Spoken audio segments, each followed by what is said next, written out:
Σεβασμιότατε Πάτερ, σεβάσμιοι πατέρες, αδελφοί μου, με ευγνωμοσύνη και χαρά ανταποκρίνομαι στο κάλεσμα του καλού σας Δεσπότη να βρεθώ μαζί σας και να εισηγηθώ και στη συνέχεια να συζητήσουμε ένα οδυνηρό και άμεσα πιεστικό θέμα που είτε το κατανοούμε είτε όχι, είτε μας αρέσει είτε όχι, είναι για την εποχή μας η μεγαλύτερη ανάγκη της Εκκλησίας, αν δεν θέλουμε φυσικά να μείνουμε ένα ευσεβές υπόλοιπο της κοινωνίας. Μπροστά σας, αγαπητοί πατέρες, είμαι μοιράκιο και σε γνώσεις και σε πείρα. Συγκαταβείτε στην ανέδειά μου και δεχτείτε τα λόγια μου απλώς ως αφορμή σκέψεων, προερχόμενα από κάποιον που ζει σε ένα περιβάλλον εκκλησιαστικό, το οποίο εν πολλοίς χρησιμοποιεί τη σημερινή γλώσσα. Πρέπει πλέον να συζητήσουμε το θέμα. Μας πρόλαβε το μεθαύριο, έλεγε ο αείμνηστος Μητροπολίτης Χαλκιδόνος Μελίτων. Ποια γλώσσα θα πρέπει να χρησιμοποιεί η Εκκλησία σήμερα, αν θέλει να επικοινωνεί με αυτούς που αποκαλεί ποιμνιώτης. Ευχαριστώ θερμά το Σεβασμιότατο, που παρότι δεν με γνώριζε, με κάλεσε να μιλήσω σε εσάς τους ιερείς του. Σας ευχαριστώ, Σεβασμιότατε, για την εμπιστοσύνη. Ευχαριστώ και εσάς, αγαπητοί πατέρες, που θα με ενεχθείτε να σας λέω κοινότοπα πράγματα και γνωστά. Όμως πιστεύω και κοινούς καημούς για μια παρουσία Εκκλησίας που θα είναι γοητευτικό ενδεχόμενο ζωής για το σημερινό άνθρωπο και όχι ένα ευσεβές καπί στο οποίο κανείς δεν βιάζεται να εισέλθει, πιστέψτε με. Ο Χριστός δεν έχει γράψει τίποτε. Δεν άφησε πίσω του ένα βιβλίο, αλλά μια κοινότητα. Όχι μια σέκτα μοιημένων, αλλά μια κοινότητα από ανθρώπους που στάλθηκαν να αναγγείλουν ένα καλό νέο ως τις άκρες του κόσμου. Αυτή η κοινότητα μεταφέρει το λόγο. Χρειάστηκε μια 30 ετία μετά την ανάληψη του Χριστού και το σωματικό χωρισμό τους και τότε οι Απόστολοι, βλέποντας να εκλείπουν οι πρώτοι μάρτυρες, δηλαδή οι ίδιοι, ξεκίνησαν να γράφουν τα Ευαγγέλια για να προσδώσουν διαχρονικότητα στις αναμνήσεις τους. Η κοινότητα λοιπόν είναι πρώτη, είναι αυτή που μας δίνει τη βίβλο και αυτό συνεχίζεται. Το τι θα γινόταν η γνώση των γραφών εάν οι διάφορες χριστιανικές κοινότητες δεν τη μετέδιδαν από γενιά σε γενιά είναι ένα πρόβλημα και μια απορία. Αλλά δεν είναι μόνο αυτό. Είναι η κοινότητα αυτή που μέσα σε όλα που έχουν γραφτεί για τον Χριστό αποφάσισε ποια βιβλία θα συμπεριλαμβάνονται στις γραφές και ποια όχι, αυτά που ονομάζονται απόκριφα. Η λίστα των βιβλίων που συμπεριλήφθηκαν πήρε το όνομα κανόν, δηλαδή ευθεία γραμμή, πλαίσιο, κανονισμός.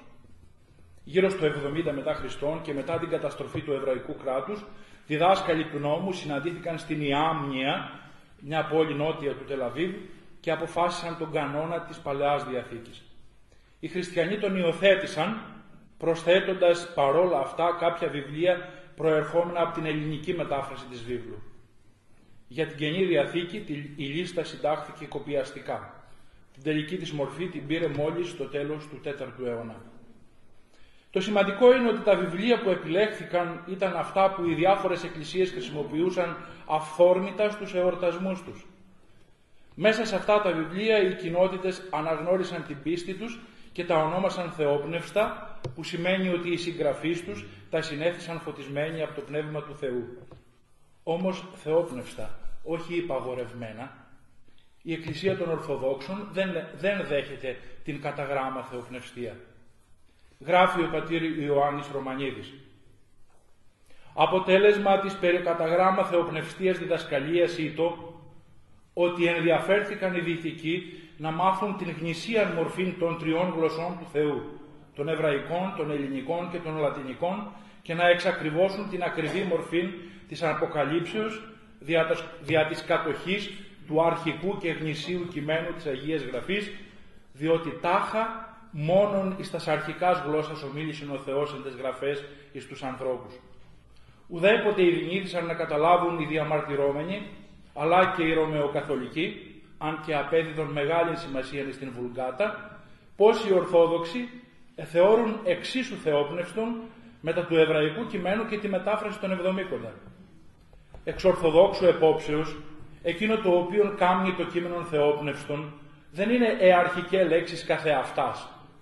Και τούτο διότι θεόπνευστον δεν είναι το κείμενον, αλλά θεόπνευστος είναι ο γράφων.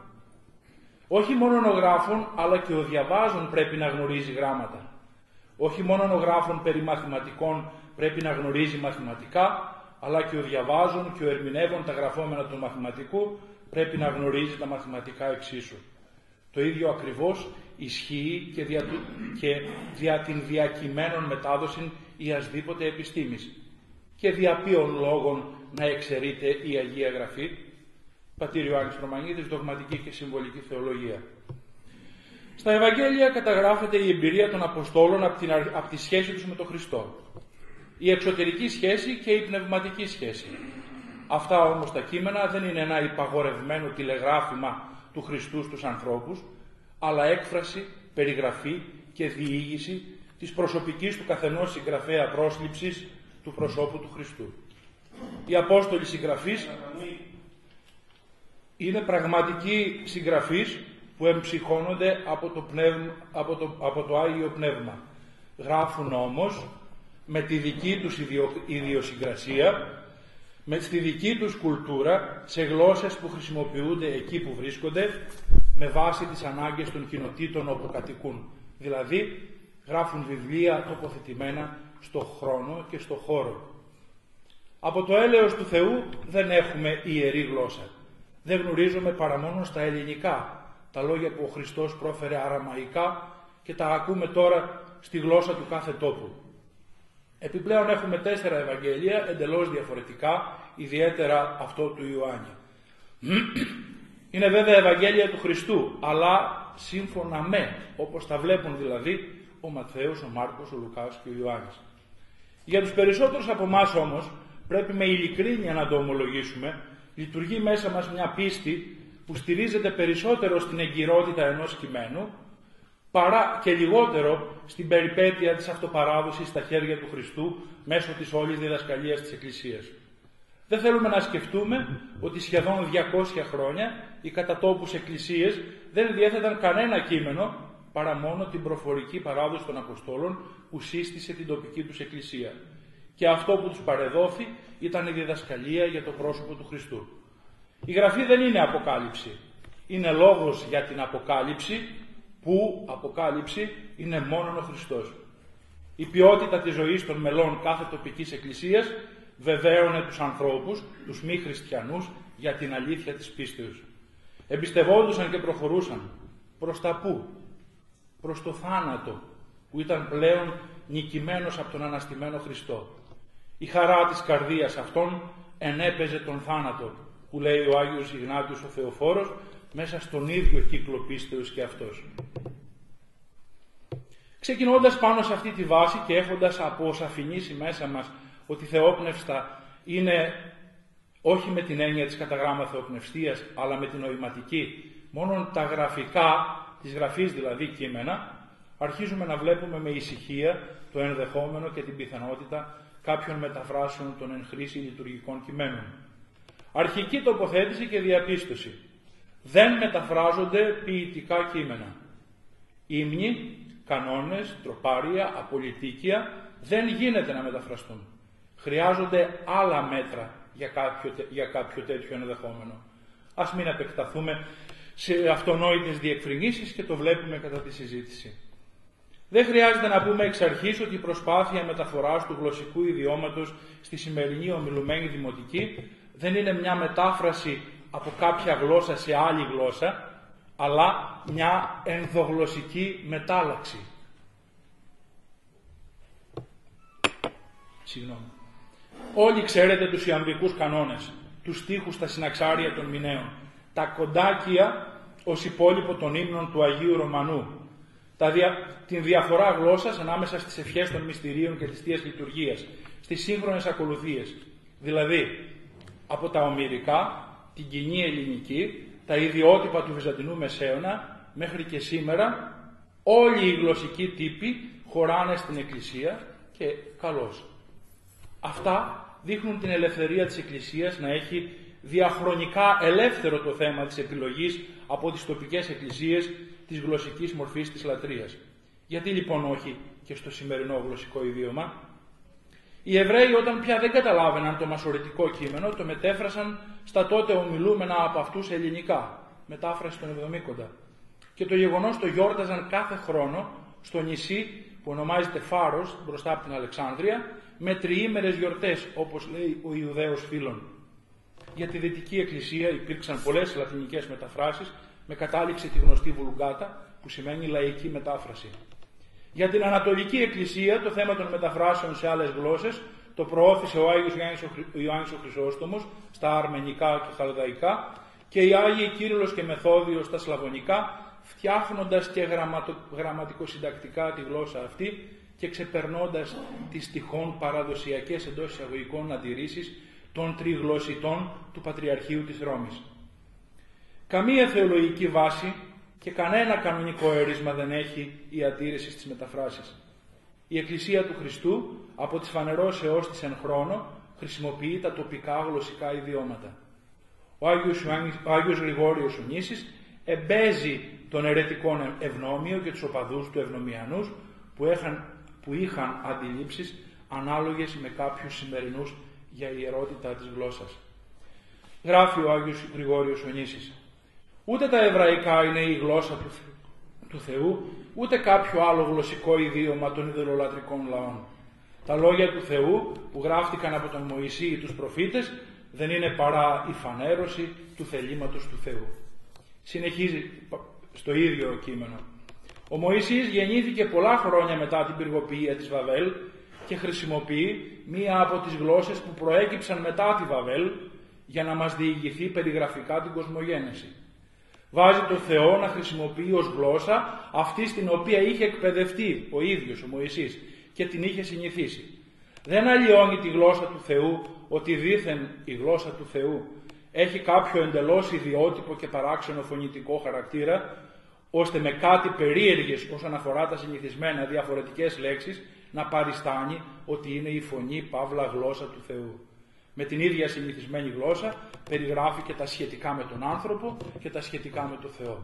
Και καταλήγει ο Άγιος Γρηγόριος Νήσης. Η Θεία Γραφή της εν το βίο τετριμένης ονόμαση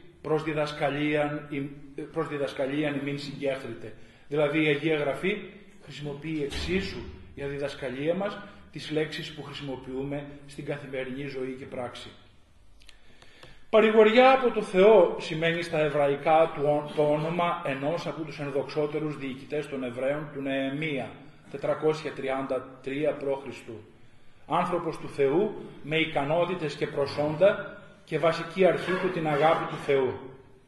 Με τη σύνεση και το δυναμισμό του κατόρθωσε να ελευθερώσει και τον υπόλοιπο λαό του Θεού που είχε μείνει στη Βαβυλώνα εχμάλωτος. Όταν επέστρεψαν τη Βαβυλώνα, ένα μακρύ διάστημα σχεδόν 200 χρόνων, ένα μεγάλο κομμάτι Εβραίων είχε παραμείνει στη Βαβυλώνα. Αυτό το κομμάτι λοιπόν το υπόλοιπο, ο ίδιος ο Νεεμίας, όντας φίλος του βασιλιά Κύρου, καταφέρει να το πάρει και να το φέρει στην Ιερουσαλήμ. Μπόρεσε να ξαναχτίσει τα τείχη της κατεστραμμένης Ιερουσαλήμ και το σπουδαιότερο να αποκαταστήσει τη λατρεία του Θεού και την τιμή και την τήρηση της αργίας του Σαββάτου. Άνθρωπος με φόβο Θεού και αγάπη για το λαό του, συνειδητοποίησε ότι χωρίς τη γνώση του θελήματος του Θεού ο λαός δεν πρόκειται καθόλου να προκόψει και να βαθύνει την σχέση και την αγάπη του προς το Θεό. Όταν για λίγο απουσίασε, οι Εβραίοι επέστρεψαν στα προηγούμενα χάλια τους.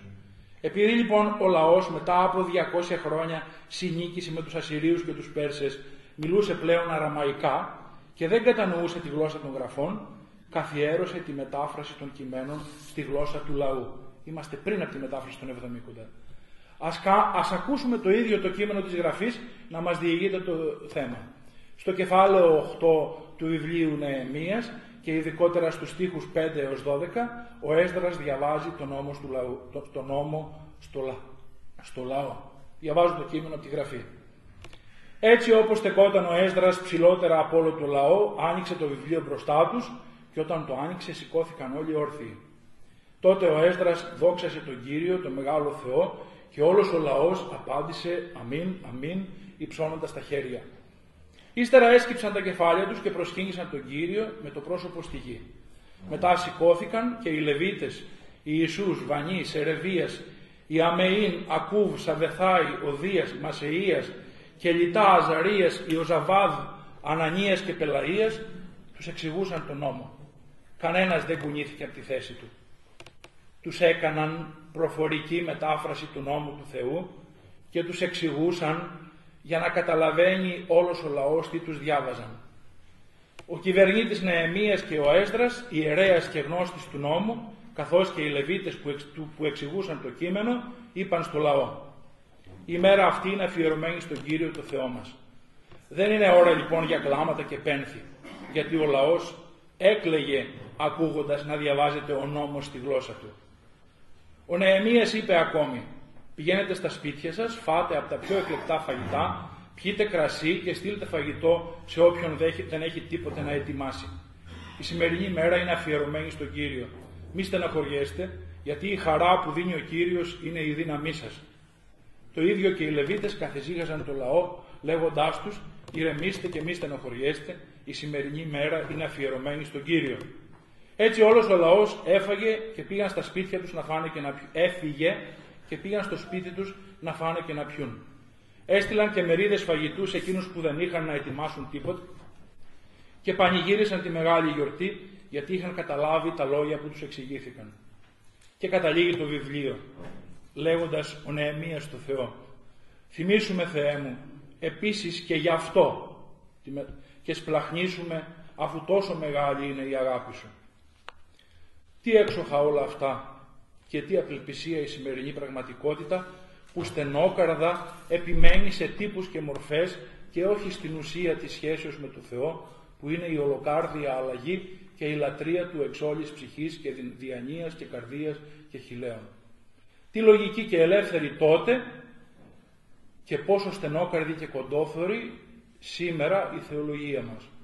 Σήμερα πλέον κινδυνεύουμε να καταλήξουμε σε γνωστικιστικές απολυτότητες ερμητικού τύπου, ερμής ο τρισμέγιστος, αφού πολλοί άνθρωποι της Εκκλησίας, ιερείς και μη, εύκολα συμφωνούμε με τη γνώμη.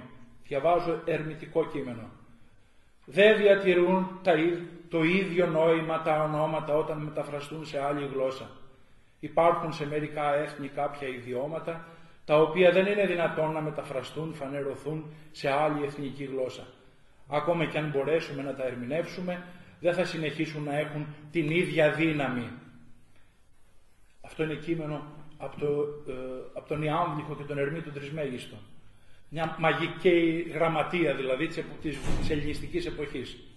Μια τελείως μαγική αντίληψη που ασκεί γοητεία όμως και σήμερα. Έχετε υπόψη σας το φοιτητικό αυτό περιοδικό «Οι Δράσεις». Έγραψε ένα γράμμα σε αυτό το περιοδικό ένας καθηγητής από τα ΤΕΙ Σερών. Γράφει λοιπόν ο άνθρωπος αυτός στο γράμμα του: διάβαζα πρόσφατα πάνω από το νεκρό σώμα του πεθερού μου ψαλμούς. Διάβαζα και οι γύρω καθήμενοι σιωπούσαν ώρα πολύ. Ώσπου αναρωτήθηκα αν κανείς καταλάβαινε έστω και ελάχιστο από αυτά τα οποία διάβαζα. Ρώτησα και κανένας δεν καταλάβαινε τίποτε. Πώς γινόταν να κάνουμε κάτι που δεν καταλαβαίνουμε? Τους ρώτησα και μου είπαν ότι θα ήθελαν να καταλαβαίνουν, αλλά πώς? Συνεχίζει στο γράμμα του. Μετά τον Κυριακάτικο εκκλησιασμό, ένας χριστιανός, για τον οποίο αναφέρει και στο υπόλοιπο, είναι μεγαλύτερο το γράμμα, πήγε στο καφενείο του χωριού, τον ρώτησαν οι φίλοι του. Πώς ήταν η λειτουργία σήμερα? Απάντησε: σήμερα η λειτουργία είχε καλά γράμματα. Δηλαδή, τι εννοείς καλά γράμματα? Ρώτησαν τον συγχωριανό τους. Δεν ξέρω να σας πω, αλλά σήμερα είχε πολύ καλά γράμματα. Ακούστε τώρα την απάντηση του περιοδικού σε αυτό το γράμμα. Ο προβληματισμός σας, απευθύνεται στον Αποστολέα, που εκφράζεται για την ανάγκη των μεταφράσεων, είναι βάσιμος. Και συνεχίζει, αφού λέει αυτό. Όμως, όταν ο αγράμματος χριστιανός λέει, όπως γράφεται, σήμερα η λειτουργία είχε πολύ καλά γράμματα, αυτό έχει πολύ μεγάλο βάθος, κατά το περιοδικό. Σημαίνει ότι η Θεία Χάρις άγγιξε την ψυχή του, την καρδιά του και τον πλημμύρισε με τις δωρεές της. Μπορεί να μην κατάλαβε την ακριβή έννοια των λεγόμενων, αλλά έζησε τη Θεία Λειτουργία. Επειδή αυτό είναι ένα πάρα πολύ συνηθισμένο μοτίβο πάνω στο οποίο ατυχώς πατάμε ακόμα και την κατήχησή μας σε έναν κόσμο σαν το σημερινό, που αλλιώς σκέφτεται, ζει, δρά και αποφασίζει, νομίζω, αγαπητοί πατέρες, ότι να φθάνεις στα δάκρυα και να έχεις δυνατές συγκινήσεις δεν είναι πάντα αναγκαίο για να βεβαιώνεσαι για την παρουσία του Θεού και την αγάπη Του. Στην πορεία μας στην πίστη, κάποιες στιγμές η παρουσία του Θεού και η ενέργειά Του πάνω μας εμφανίζονται ευδιάκριτα. Βιώνουμε τότε την εμπειρία να συγκλονιζόμαστε από μια λέξη, ένα στίχο της Γραφής, ένα λόγο. Στην προσωπική προσευχή ή κατά τη διάρκεια μιας εκκλησιαστικής γιορτής, αυτοί ή αυτές οι λέξεις αποσπώνται και αντιχούν μέσα μας. Έρχονται να μιλήσουν στην καρδιά μας, κάνοντας να γεννηθεί μια βαθιά ειρήνη, μια χαρά, ένα ξέσπασμα, ένα τραύμα που υπόσχεται ζωή. Ωστόσο υπάρχουν στιγμές που η πνευματική ζωή γίνεται λιγότερο απολαυστική, περισσότερο άγωνη. Τότε μπαίνουμε στον πειρασμό να στεναχωριόμαστε και να αμφιβάλλουμε για την παρουσία του Θεού. Αφήνουμε να μπαίνουν μέσα μας όλων των ειδών οι λογισμοί, λιγότερο ή περισσότερο αρνητικοί, οι οποίοι μας οδηγούν στην αποθάρρυνση και στην απογοήτευση. Στην πραγματικότητα, να αγαπάς τον Θεό σημαίνει να δέχεσαι, να μην αισθάνεσαι πάντα την παρουσία Του.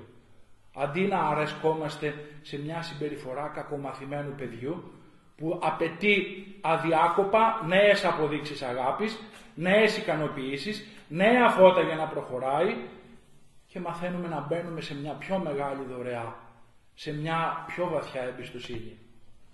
Μια υπερβολική αναζήτηση ευχαρίστησης και συγκίνησης μπορεί να γίνει ένα από τα κυριότερα εμπόδια της πνευματικής μας ζωής. Η αληθινή αγάπη μετριέται με την ικανότητά μας να αγαπάμε τον άλλον για αυτόν τον ίδιο πρώτιστα και όχι για τη συναισθηματική ικανοποίηση που μας παρέχει. Κι όμως πρέπει να ομολογήσουμε ότι το ενδιαφέρον μας για το Θεό βρίσκεται κάποτε σε μεγάλη εξάρτηση από αυτό που μας δίνει. Φτάνουμε μάλιστα κάποιες φορές στο σημείο να τον κατηγορούμε ότι δεν μας δίνει την παρηγοριά και τη συγκίνηση που ελπίζαμε. Κακά τα ψέματα. Η γνώση και η συνείδηση των λεγόμενων είναι απαραίτητη προϋπόθεση σχέσεως. Και οπωσδήποτε απαιτείται θράσος να ζητάμε να μας ακούσει, ενώ εμείς δεν καταλάβαμε τι του είπαμε. Η ανάγκη και το σωστό είναι ο χριστιανός συναγόμενος στην ευχαριστία ή τις ακολουθίες να μπορεί να προσεύχεται μαζί με τον ιερέα και όχι να πρέπει να σκέφτεται τι λέει ο ιερέας τώρα, ακόμα κι αν είναι περίπου κατανοητή η γλώσσα. Πολύ περισσότερο όταν ο χριστιανός βρίσκεται στην κατάσταση που επισημαίνει ο Απόστολος Παύλος στην 1η προς Κορινθίους. Δηλαδή δεν μπορεί να πει ούτε το αμήν αφού δεν κατάλαβε τίποτα από τα λεγόμενα. Τα μυστήρια της Εκκλησίας και εξηγούνται και κατανοούνται όσον αφορά την προσευχή και τα τελούμενα. Άγνωστο, μυστήριο, είναι ο τρόπος παρέμβασης του Χριστού δια του Αγίου Πνεύματος στη μεταβολή των δώρων της ευχαριστίας ή του ευχελαίου ή της καθιέρωσης των χειροτονιών ή του αγιασμού και γενικώς των όποιων μυστηρίων ή πράξεων. Ο Χριστός και οι ενέργειές Του είναι υπέρ λόγων. Τα τελούμενα από μας και διημών πρέπει και είναι στο χώρο της λογικής και της κατανόησης. Αλλιώς είναι στο χώρο της μαγείας. Και ο ιερέας αντί διάκονος της σωτηρίας των αδελφών καταντάει, συγχωρήστε με, ο μάγος της φυλής. Χωρίς τουλάχιστον κατανόηση των λεγόμενων στη Θεία Ευχαριστία ή τα μυστήρια, ο δρόμος είναι επικίνδυνα ολισθηρός για ένα μαγικό προσανατολισμό, στον οποίο από μεν τους κληρικούς θα ισχύει η ισχύς εν τη ασαφία και από τους πιστούς μια αφασιακή εντός εισαγωγικών συμμετοχή σε λεγόμενα και τελούμενα που δεν ζητούν τη δική τους συμμετοχή παρά μόνο σωματικά και από τον οποίον την τελετουργία αναμένεται η σωτηρία. Στην ευχή που ακολουθεί μετά από τους 3 αφορκισμούς στην ακολουθία εις το ποιήσε κατηχούμενον στο βάπτισμα, παρακαλούμε διάνοιξον αυτού τους οφθαλμούς της διανοίας εις το αυγάσε εν αυτό των φωτισμών του Ευαγγελίου Σου. Και στη Θεία Λειτουργία πρώτης αναγνώσεως των περικοπών του Αποστόλου και του Ευαγγελίου προσευχόμαστε λέγοντας «Έλαμψον εν τες καρδίες ημών το της εις θεογνωσίας ακύρωτον φως και τους της διανοίας ημών διάνοιξον οφθαλμούς εις την των Ευαγγελικών Σου κηρυγμάτων κατανόηση». Ο Μέγας Άγιος της Φιλοκαλίας, ο Μητροπολίτης Φιλαδελφίας Θεόληπτος γράφει να εφαρμόζεις την ψαλμοδία με το στόμα, βέβαια με πολύ ήσυχη φωνή και επιβλέποντας το μυαλό σου να μη σκορπίζει η προσοχή του. Να μη ανέχεσαι να αφήνεις ακατανόητο κάτι από τα λεγόμενα. Αν κάποτε κάτι διαφύγει την προσοχή του νου σου, επανάλαβε το στίχο όσες φορές και αν χρειαστεί, μέχρι ότου κατορθώσεις να συμπορεύεται η προσοχή του μυαλού σου με τα λεγόμενα. Το κείμενο αυτό του Αγίου Θεολύπτου Φιλαδελφίας δεν αφήνει περιθώριο κανένα. Μη ανεχόμενος αδιανόητον τι των λεγόμενων καταλυπήν. Όλοι ξέρουμε ότι ο αγώνας στην Εκκλησία είναι να καθαριστεί, όπως έλεγε ένας περίεργος Εγγλέζος ποιητής, ο Γέιτς, το βρώμικο παλιωμάγαζο της καρδιάς. Να καθαριστεί το βρώμικο παλιωμάγαζο της καρδιάς.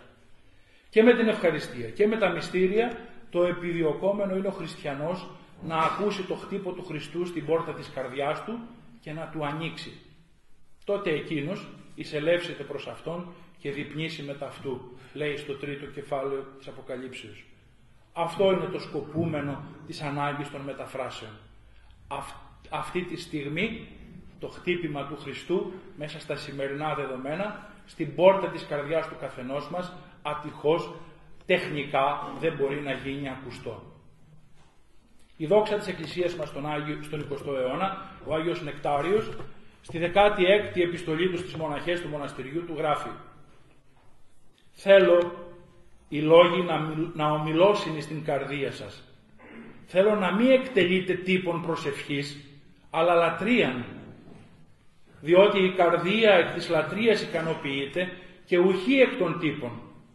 Ουχή εκ της αναγνώσεως όλων των κανόνων, ήτινες εγγράφησαν δια των πανηγυρισμών των Αγίων, αλλά εκ του ποιού και της κατανοήσεως της προσευχής.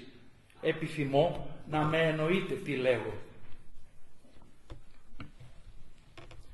Ένσταση υπάρχει για το ότι με τις μεταφράσεις που μπορούν να γίνουν χάνεται, έτσι ισχυρίζονται πολλοί, η ομορφιά και η ακριβολογία της αρχαίας γλώσσας.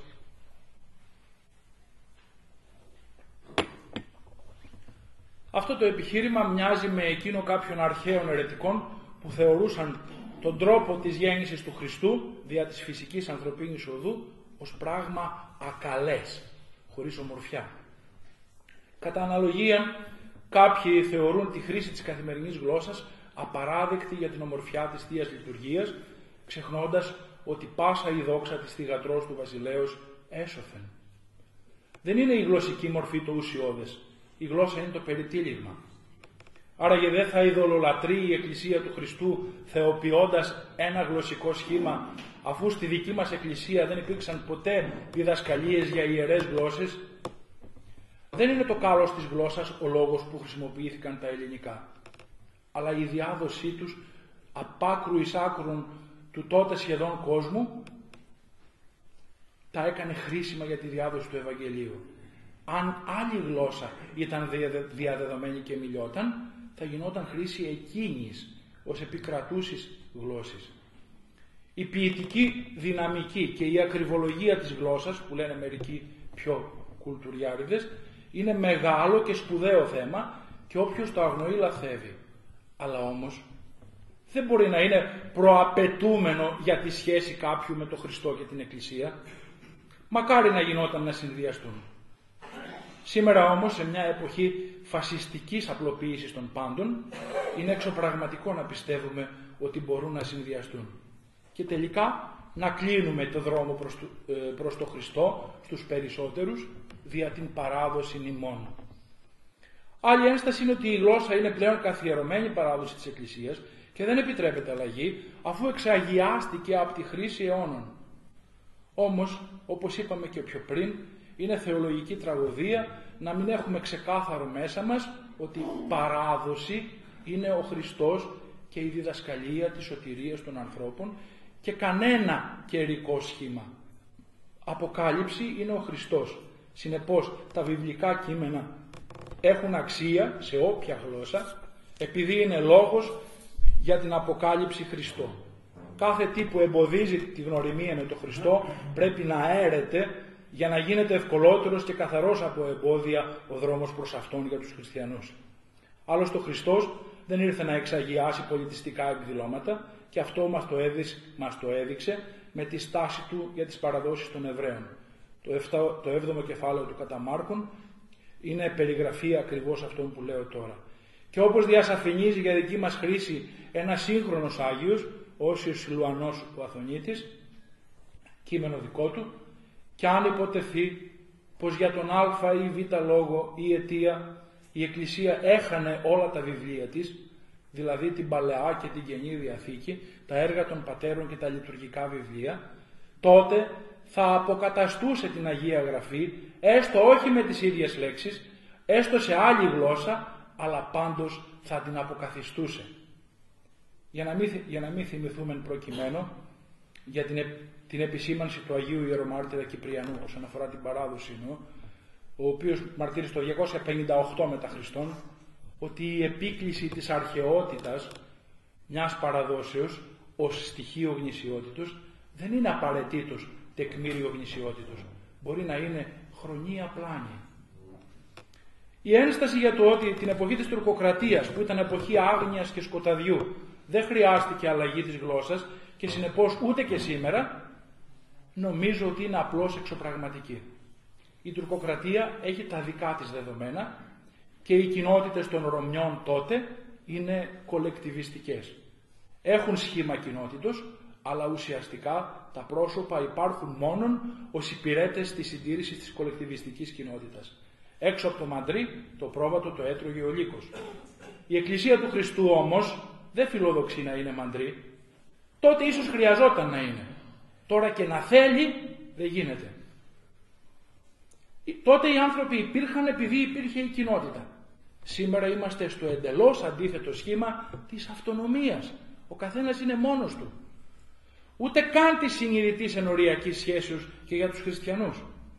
Τότε ο άνθρωπος είχε μονάχα υποχρεώσεις. Σήμερα έχει μόνον δικαιώματα. Το τώρα είναι άθλιο κατά την άποψη κάποιων. Αλλά και το τότε δεν πρέπει να αγωγητεύει την Εκκλησία του Χριστού. Και ενώ είναι τόσο σαφής η τοποθέτηση της Εκκλησίας διαχρονικά για το θέμα, εμείς φοβόμαστε και αγωνιούμε. Φοβόμαστε το ενδεχόμενο απόκλησης σε αιρετικές διδασκαλίες.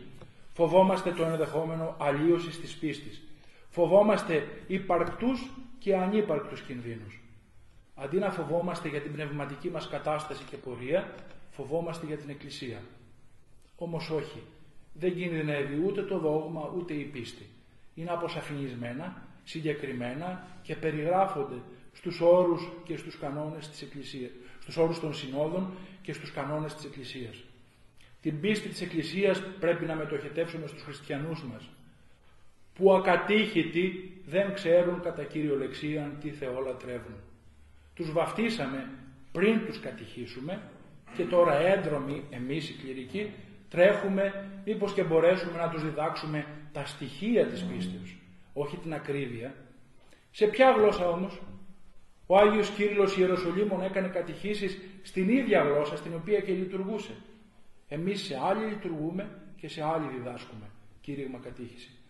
Έχουμε αγωνία για την ομορφιά της γλώσσας, μήπως και χαθεί, αλλά δεν θέλουμε να σκεφτούμε το σοβαρό κίνδυνο πως οι τυπικώς χριστιανοί μας εμποδίζονται να πλησιάσουν την Εκκλησία από τη δυσκολία αυτή και χάνονται. Δεν θα μεταφράσουμε τις ακολουθίες για να έρθει κόσμος. Η μετάφραση χρειάζεται για μας, για τους εντός. Εμείς πρέπει να γίνουμε προζήμοι για να ζυμωθεί ο κόσμος. Εξαιτίας μας βλασφημείται το όνομα του Χριστού. Η σωτηρία των αδελφών διακονείται με τον κόπο να φτάσει ο σπόρος του Λόγου του Θεού στις καρδιές των ανθρώπων. Και όπως μας είπε ο Μέγας Διδάσκαλος της Εκκλησίας μας, Άγιος Παύλος, όταν η σάλπιγγα του Λόγου μας δίδει για τον ακούγοντα άδειλον φωνήν, τότε το στράτευμα αδιαφορεί και δεν ετοιμάζεται για πόλεμο.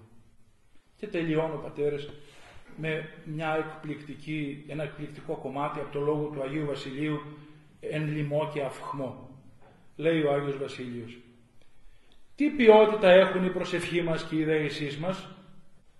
Λίγοι προσεύχονται μαζί μου και αυτοί ζαλίζονται, χασμουριούνται, στριφογυρνούν διαρκώς και παρατηρούν πότε θα τελειώσει τη στιχολογία των ψαλμών ο ψάλτης και πότε θα φύγουν επιτέλους από την εκκλησία, λες και είναι σε δεσμοτήριο, και πότε θα ελευθερωθούν από το βάρος της προσευχής. Σας ευχαριστώ.